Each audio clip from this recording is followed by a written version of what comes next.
Well, good afternoon, guys, and welcome back to another Tiny Tuesdays. And for the observant among you, it's not actually Tuesday. Apologies for that. Somebody get back from Cambridge. I flew back from Cambridge yesterday, and I had a really, really bad cold, and I had to just go straight to bed. So I'm sorry. So it's Tiny Tuesdays, kind of, honestly. Anyway, we just wanted to record this video. We've been wanting to do this for quite some time, just giving a little bit of a summary of the highlights and lowlights of our 6 months touring around northwest Scotland and the islands. So we'll jump into that now, and I think we'll start off with the lowlights. Let's get those out of the way first and foremost. Yeah. Okay, so your lowlights. Yeah. So Nigel's trying to direct me, and I'm doing my own thing here. So as usual. So my lowlights. One of the things was the van issues we had. Because we were in Shetland, it caused a lot of stress and a lot of issues. So that was one thing.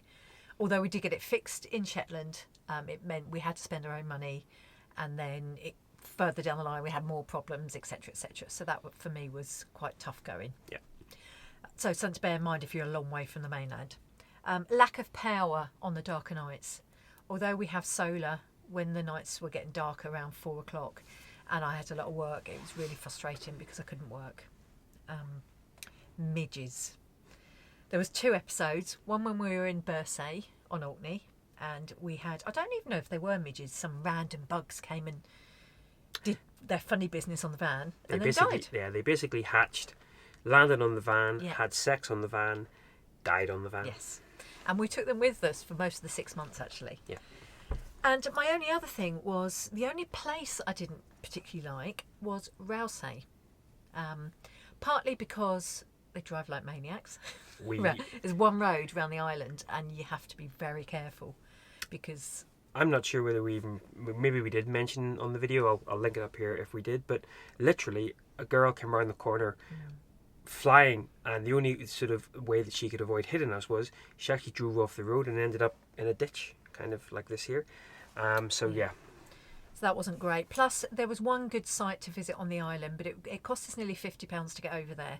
And I think we only ended up staying 24 hours because there wasn't much to do. The road wasn't great.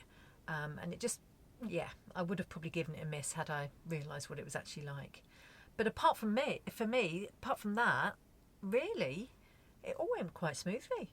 So for me, some of the lowlights, well, let's get the big one out of the way first of all. Obviously, we had to come home halfway through the trip. I've forgotten about that. Yeah, kind of blanked it out. Obviously, we had to come home to deal with a couple of medical bits and pieces. I guess one of the things that proved was, if there is a health issue, it's not, insurmountable that you can't get home. Obviously, we were still in the UK and we could just, come home. Apart from sort of petrol costs and sort of the time taken, we were able to sort of get back, get ferries across and get all of that sorted. And thankfully, all the medical bits and pieces, obviously my mum and dad also randomly ended up in hospital as well at the same time. So it actually worked out quite well that we were at home. Another downside for me, and I'd be interested to hear anyone else comments who sort of travels long term in the van, and that's the amount of rubbish that we produce. Now, I don't think we're definitely not the best. I don't think we're worse than a lot of people, but you get a real eye-opener to how much plastic and how much rubbish you produce when you're in a small space, because obviously when you're at home, things just have a habit of just disappearing into the refuge, into the bin, and then you throw it out and you sort of forget about it, whereas obviously when you're travelling in the van, it's kind of there. And no more so after you've done a week's shop. Apparently, now we haven't tried this out yet, but apparently you could unpack everything in Tesco's or in Sainsbury's in the supermarket, and it would be their responsibility to dispose of that.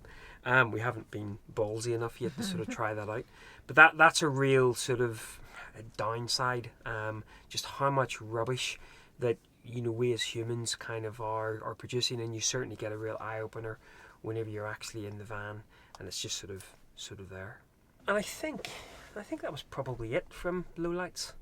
As Nicola said, things went, relatively smoothly. Weather, of course, I think we were really lucky. Very kind. Yeah. I think in the 6 months that we had been away, I think we saw probably two weeks worth of rain. So, very, very lucky there. So, that's the lowlights out of the way. What about those highlights? So there's actually too many to mention because it was overall a fantastic choice of locations, I think. Everybody would find something they like in these places. Might not always be the same thing as we did, but there is something for everyone. Probably for me, Shetland was the big yes. And I'd gone really looking for whales, for orcas. I'm a big fan of cetaceans and love my dolphins and my well, anything cetacean-ish. I'm not even sure if that's a word. Is that a place? Cetacean-ish? But actually, I didn't end up getting that greater views of wildlife on Shetland, but the landscape blew me away. And because it was so amazing, I didn't actually miss the wildlife. And I think we find as well that the people were so accommodating and so friendly. Yeah. And that, I guess, is perhaps partly to do with the fact that maybe there's not a huge amount of people in vans, and maybe it hasn't been sort of over touristed. We like to make it words. Yeah. No, the people were fantastic, as Nicholas said. The landscapes were incredible. And I don't think anywhere we parked up there was more than 2 or 3 other vans maximum. And we were there at in night Shetland time. during July. Yeah. So think about how that North Coast 500 route is during July, and most of Scotland is during July in England. And Shetland, we had, I mean, some nights, for example, up in Hermaness, which was kind of the cherry on the cake almost in Shetland, you know, we had the place to ourselves. And I'm not kidding you there. You know, it was a beautiful evening watching 25,000 gannets, and we were the only ones there. Phenomenal. Really good. So on the subject of Shetland, some of the things on the island itself that were great were things like the library system and the leisure centre. Best internet connection ever. You know, you go into the library and it's like, yeah, connect to the library, and it's got like 60 megabit down, 60 megabit up. It's like, we'll just upload and download everything, the whole internet. And the actual facilities are really good and really well maintained. Obviously, in the past, there's been a lot of oil money, so they've had a lot of funds to do the roads, keep everything updated and very The nice. roads Yeah, are so brilliant. So anyone who has driven around, again, North Coast 500, those little single track roads on a lot of the islands, the Isle of Skye, that road leading up to the Kerrang, goodness me, your van would fall into some of those holes. But on Shetland, it literally is as smooth as silk. Yeah. All the roads are fantastic. Yeah, and very clean and tidy and yeah, really nice. Now, there was also loads to see sightseeing wise, but one of my big favourites was Jarlshof, which is one of the Neolithic sites, and it's amazing. And you just walk around on your own, you get an audio guide, and I think it cost me £6, which I thought was a bargain price. So that's a really worthwhile visit. That was one of my highlights. And Musa, you can go to the island of Musa by a little ferry. And I actually like, the island was great, but I like the little port you go from. And we stayed there a couple of nights. And there was otters, seals, all sorts of seabirds. Yeah. Beautiful little harbour. Oh, it was just so tranquil. And we were the only ones parked up, I think, at night. And yeah, so that was a big hit for me of somewhere to stay. And of course, it would be amiss for us to talk about highlights without mentioning Shetland teas, the Sunday teas. And also the cakes you find in the shops there as well, because that's where we discovered Aberdeen butteries, I think. And fatty cuddies, were they there? I think they might be in Orkney. Aberdeen butteries and fatty cuddies. Basically, we came back from Shetland 70% butter, which is no bad thing. I'm normally 70% Guinness, so. But yeah, the Sunday teas, we only got to go to one. I would certainly like to go back and sample another couple, you know, just for, you know, review purposes. But no, fantastic, the Sunday teas. And if you don't know what Sunday teas are, basically during the summer months, every Sunday, different communities across Shetland all get together for charity. Last year's charity was they are saving up for their own MRI scanner. I think it was £6 a head, and eat as much as you like. All home baking, And trust me, we were there 2 hours, and we ate our fill. And you actually have to stop at some point. You know, it's just impossible to eat the amount of food that's there. If I ever go back to Shetland, I'm taking stretchy pants. On Orkney, we did the Bursay 10k run, which was followed by a Ceilidh, and that was one of our first events when we were travelling, and that was really nice, really got you into the spirit. Yeah, I was actually supposed to do the marathon, and about a month beforehand, I discovered something called an IT band, which isn't very pleasant at all when it's tight. So I ended up managing to get my place moved across to the 10k. So I was disappointed I wasn't able to do the marathon, but the 10k was fantastic. And as Nicholas said, the Ceilidh afterwards was really good with even more cake. Oh yeah, all you can eat food as well. Yeah. Bit of a theme developing there. Also on Orkney there was the flight that we did, the world's shortest commercial flight, and that was fantastic. First time I've ever been in a really small plane. I think it was an 8-seater. Nicola's terrified of flying. In fact, yesterday coming back, she was phoning me saying, "Oh," and on these little tiny little small planes, she's like, "Love it." I love helicopters and little planes, but not big ones. I don't know why. Probably no rational reason behind that. But yeah, we actually made it up to be a bit of a 10k run. We ran, I'll link the video up here. We ran from our campsite on Westray down to the airport, stroke tin hut, flew across to Papa Westray, 1 minute. Well, it was about 2 minutes in total, including taxiing on both sides.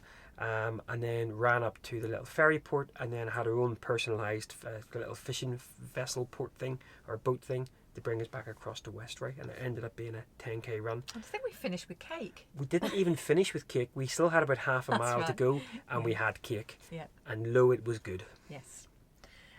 Also on Orkney, there's loads and loads of old sites like And Neolithic, loads. Iron And Age, loads. Bronze Age. I mean, we are talking about, Lots. yeah. I actually got to the point I couldn't face going in another tomb because there were just so many. I think there must be like a descriptive word for that when you've been sort of over... Saturated with tombs or Yeah. anything really. 'Cause same Tombed. happened to us in Cambodia with the temples. Yes.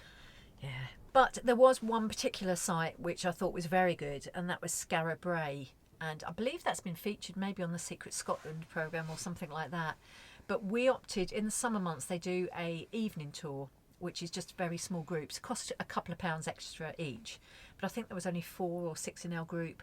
And you go around when the whole site's closed, and you get a much better view of all the ruins. You get to actually go down and walk amongst them, whereas I think you have to walk around the top in the daytime when there's lots of people there. Really good. So it's worth paying that bit extra and going in the evening. That was well worthwhile. And That's actually, really good. there was a park-up place that we found in a little sort of car park by the beach. Access to about toilets half and a mile stuff, up the and road. half a mile Yeah. away, so it was a really good place to be. And as Nicola said, you got in there, you were in a very small group, and you were able to access some of the little houses that obviously you didn't get. So if you are going to go there, think about doing the evening tour. Definitely worth it. There was also so much going on in the Outer Hebrides. I particularly like Vatersay and Eriskay, which are two of the smaller islands. Don't just drive past these places because they are just beautiful. And you tend to find a lot of people do just move on, so you get the place pretty much to yourself. And we spent a good few days in Vatersay and a couple of days in Eriskay. Eriskay's got a lovely little harbour there where it's got a loo that's open 24 hours.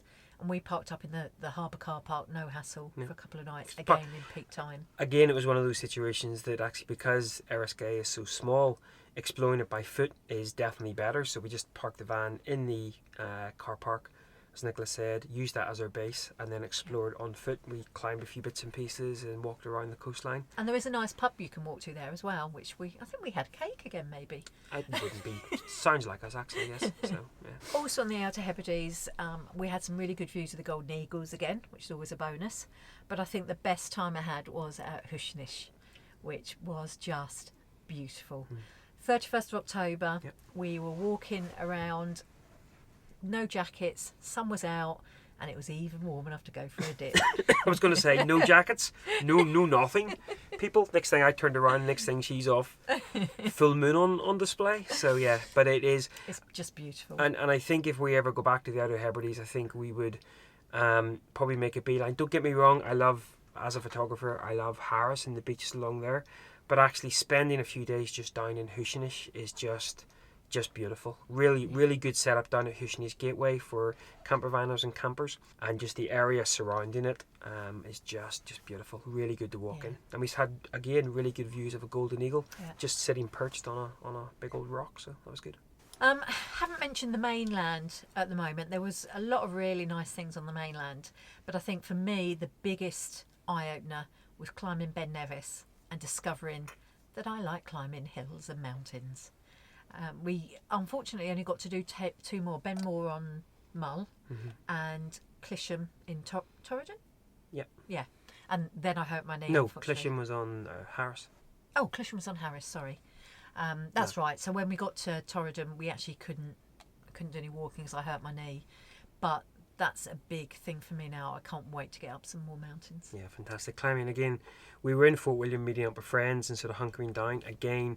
just before we had to come home, and so for the sort of medical reasons, and so being able to climb both Ben Nevis and Ben More and Mull really kind of lifted our spirits and was fantastic, really, really good. And it's the same for me. I've been trying to get Nicola to climb mountains for forever. Watch this space, hopefully get up plenty more hills in the not too distant future. So I think for me that's been pretty much. What about you? Yeah, and again for me, a lot of the highlights, just a lot of the landscapes, a lot of the photography places. A big highlight for me is simply being on the road. We've actually been back. We're actually recording this in the van, but we're parked outside our flat. But for me, simply the art of being on the road. Say we've been home now for about 6 weeks, and that is starting to now jar a little bit. It was quite nice those first few weeks, especially because it was over Christmas. But just the whole art of being on the road. And especially in Scotland, I love Scotland. I think Scotland has got, yes, there's a number of issues, especially during the busier months. We didn't particularly enjoy the North Coast 500 route. There's just so much in such a small area. You've got the mountains, you've got the lochs, you've got the trees, and Nicola just loves walking around trees with me. You've got the coastline, but just the whole art of being in the van, that was a massive highlight for me. Given where we were, we've now owned the van for 2 years, and probably about 2 years ago, almost to the day, was when we first did our first trip down to the Mourne Mountains here in Ireland, when Nicola had a bit of a meltdown about not being able to maybe spend any time in the van. And here we are now, just on the back of a 6 month, pretty much guts of 6 months in the van, and you can hear that there wasn't that many low lights. And so yeah, for me, just getting in the van, and we're looking forward to getting away again, and we'll talk about that in a future episode. If you're thinking of doing sort of Scotland next year, then really consider, I'm sure you have considered if you've not already been across to the Outer Hebrides, but consider Orkney. And even though it is a bit more of a challenge to get to, I would seriously recommend Shetland. Shetland is beautiful, and in fact we would have loved to have been in Shetland yesterday, because yesterday was the Uphellia celebrations in Lerwick. That's the Viking festival, where they have all the Festival of Light, the flames, the Festival of Fire, where they set fire to a big Viking longboat and everything, and it looked fantastic. I'll put a couple of links down below. But Shetland itself is just fantastic, and certainly somewhere that we'd love to get back to at some point and explore more. Oh look, it's raining. Right guys, I'll leave you with a little montage of some other photos and stuff from our highlights. Hopefully you have enjoyed this little sort of recap, some of our highs and lows. Obviously, if you have any questions about any of the places that we've been to, feel free to drop them as a comment below, and we'll try to get back to you. But for now, I'm off back into our really warm flat to edit this video and get it uploaded while it's still almost Tuesday. Not really. And it might be Tuesday somewhere in the world. No. There you have it. What a way to finish. It was all going so well. Right guys. It's Wednesday somewhere in the world. Oh no, it's Wednesday here. Thursday somewhere in the world. Yeah, time to go. Please stop talking.